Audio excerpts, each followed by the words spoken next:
Hi, I'm Mike Friedmann, and I'm a management consultant and executive coach from Columbia University. I want to talk to you today a little bit about what executive coaching is, how I offer executive coaching, what my style is, what my coaching values and philosophy are, what services I offer, and give you a way to get in touch with me.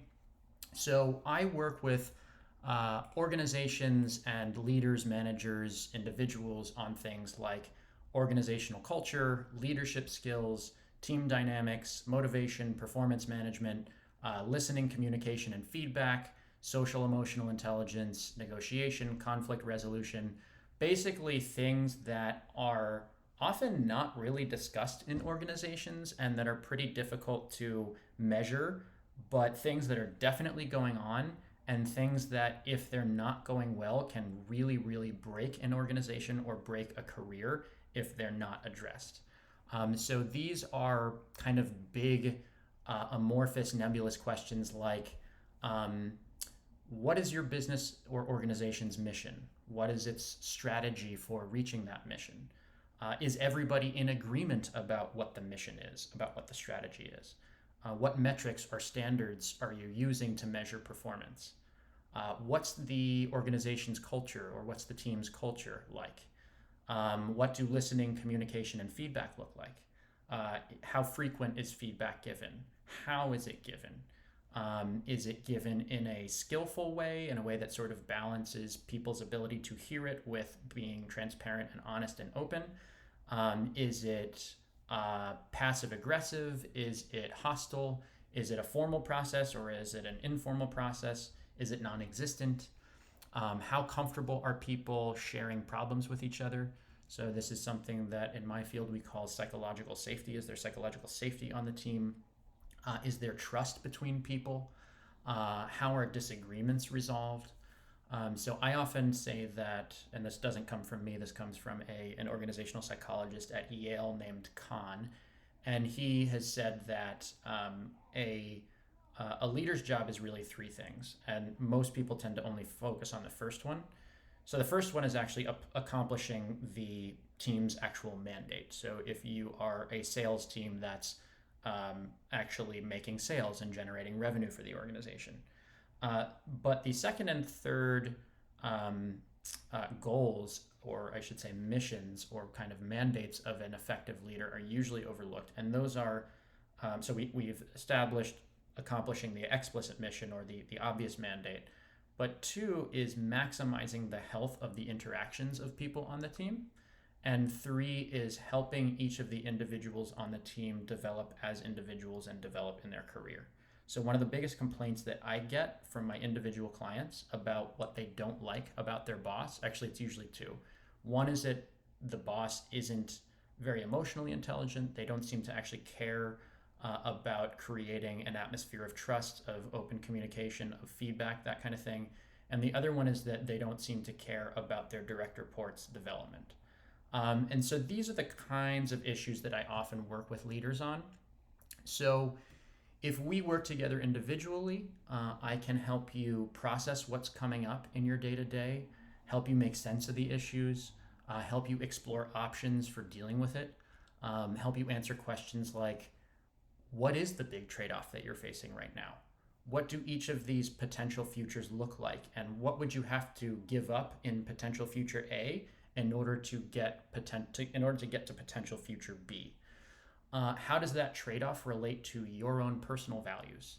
How does that trade-off relate to the organization's values? And how do the organization's values match up with your personal values? Would making this decision move you closer to your goals or further from your goals? What barriers stand between you and your goals? And these could be external barriers like I don't have the money or the time or the resources, or they could be internal barriers like I really want to take that next big step or I really want to have this really difficult conversation, but I just don't know if I have the skills to do it. I'm really, really nervous and I feel kind of paralyzed. I'm afraid of being humiliated. I'm afraid of being embarrassed. I'm afraid that I can't do it. I'm afraid that I'll fail. And then what's my life going to look like if I fail at this?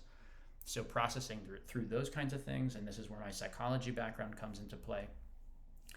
I'll help you formulate goals and develop plans to achieve those goals. A lot of the work I do is just helping people clarify goals. And I mean, go from like fuzzy goals to goals that are specific, measurable, attainable, relevant, and time bound. You might have heard that acronym before. It's SMART goals. And to use a metaphor from the fitness world, this is like going from a broad, vague intention, like I want to get in shape, to a very specific, measurable, and time-bound goal, like I want to run a half marathon in under 3 hours by December 31st of 2025. So I'll help you form goals. I'll help you develop a plan to reach those goals. And by the way, they are going to be your goals, not my goals for you. So I'm never going to prescribe goals to you. I'm never going to say, you need to leave this job, or you should take that other job, or you should hire this person, or you should fire this person. We're only going to work on goals that you want to work on, that you're actually motivated by, that line up with your own personal values. Once you've set those goals, then I will be a sort of accountability coach for you. So, for example, I would say at least 50% of the issues that my clients bring to me are that they know that they need to have this big, seemingly scary conversation with this person. They really want to have this conversation. They feel like they need to have this conversation, but they haven't been able to bring themselves to do it. So I can give you that little nudge. We can talk about, okay, what would you need to have in order to have this conversation? How should you approach it? What should you say? What should you not say? How do you keep it manageable? How do you keep it from escalating? How do you identify what you actually want out of the conversation? So stuff like this. I'll help you problem solve issues that come up as we're meeting regularly. I can help you with negotiations and reaching agreements with people, resolving conflicts with people. I also want to help you learn more about yourself. As we say in the world of coaching, I want to kind of hold the mirror for you and help you see yourself from the perspective of a detached observer. This actually gets at some of my core kind of coaching values, which is, while I want you to learn about yourself and I want you to understand how other people experience you, I am never here to judge you. So I'm never here to bring shame on you or judgment, no matter what you're telling me, no matter what you're telling me you did, no matter what situations you're bringing to me. I am never here to judge you. As we say at Columbia, I want to strike a balance of supporting you and also challenging you. So I like to bring in the model that they use, I think, at the Outward Bound organization, where each of us has a comfort zone, a stretch zone, and a panic zone. Okay? I am not here to push you into the panic zone, because I know that's not going to work. We can't sustain efforts and personal change in the panic zone. I want to help you get out of your comfort zone and get into that stretch zone where you're actually evolving, because over the years, what I have learned, when it comes down to a trade-off between, am I more likely to regret doing this, or am I more likely to regret not doing this? Whatever this is, it's usually some big audacious goal that the person is thinking about doing, some big audacious step. When thinking about, am I more likely to regret doing it, or am I more likely to regret not doing it? It's usually the latter. And so I'm here to sort of be an accountability coach for you to help you take those next courageous steps. A second of my core values is that I want to, as we say at Columbia, lead from behind. Okay, so we will always be working on your agenda, not my agenda. Okay, this is about you, it's not about me. And the metaphor that I sometimes give is, it's as though you and I are going hiking together, but you get to choose what mountain we're going to climb. I might say to you, I don't know if you see this, but there's a ravine running between where we're standing and that mountain over there. Do you want to talk through some ways that we could cross that ravine? Or I notice the way you keep gripping that rock. Is that working for you? Or should we talk through other ways that you could get up this hill?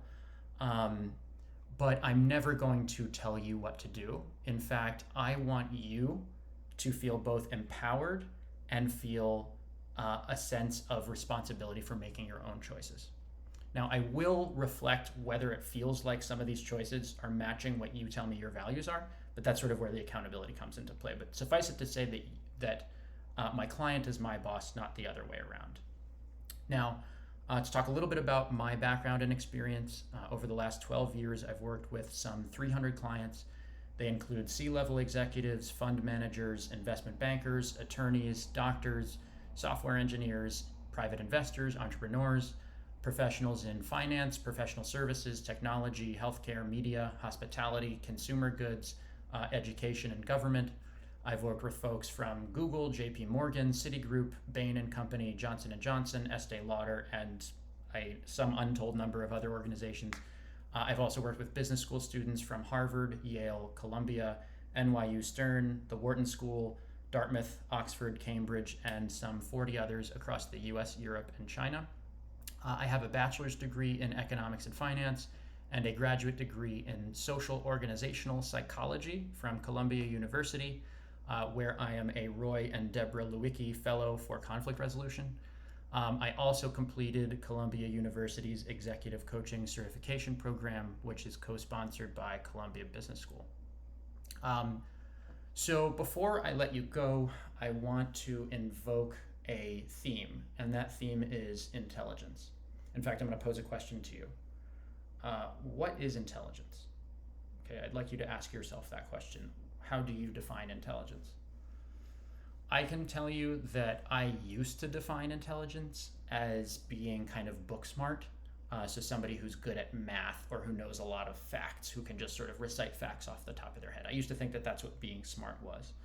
But as I've gone deeper into psychology and social science, and frankly, as I've gone deeper into life and had life experiences, I have a very different, I shouldn't say a very different, I have a different definition of intelligence now.